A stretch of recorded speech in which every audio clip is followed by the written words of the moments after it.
दो घटनाएं हुए हैं या कहें दो बातें हुई हैं जिनमें एक बड़ा अजीब सा साम्य दिख रहा है। अब मैं आपके सामने इन दोनों बातों को लेकर आ रहा हूं और आप पर छोड़ता हूं कि आप तय कीजिए कि ये मुझे ही लग रहा है या आपको भी लग रहा है। ये इत्तेफाक है या किसी रणनीति का हिस्सा है। दो घटनाओं में दो बातें जो हुई उनका जिक्र करता हूं, पहले एक एक करके। पहलगाम की घटना 22 अप्रैल को हुई।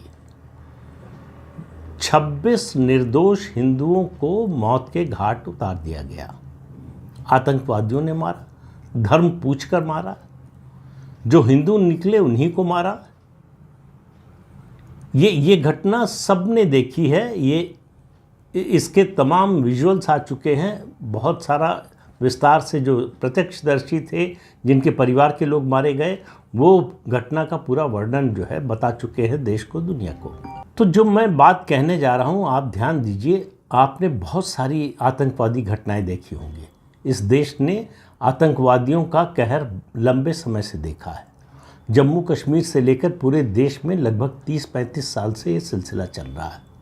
मुझे आप कोई एक घटना बताइए जिसमें आतंकवादियों ने जिन लोगों की हत्या की उनके परिजनों को कुछ छोड़ दिया और उनसे ये कहा हो कि जाकर ये मोदी को बता देना, यानी देश के प्रधानमंत्री को बता देना।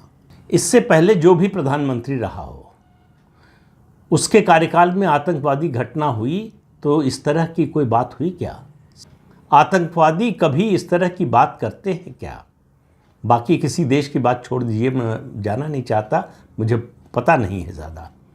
लेकिन अपने देश की बात तो पता है कि आतंकवादी आतंक फैलाने के लिए, भय पैदा करने के लिए, देश का मनोबल तोड़ने के लिए, देश के लोगों की एकता तोड़ने के लिए, देश के विकास को रोकने के लिए, ये तमाम तरह के उद्देश्य होते हैं। देश के आत्मविश्वास को तोड़ने के लिए इनके लिए इस तरह की घटनाएं करते हैं और अपनी ताकत दिखाने के लिए।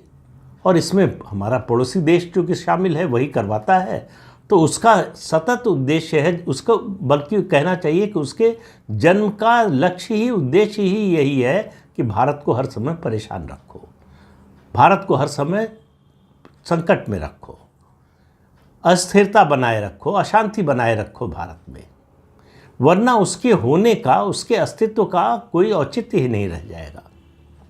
लेकिन पहलगाम में ये पहली बार हुआ।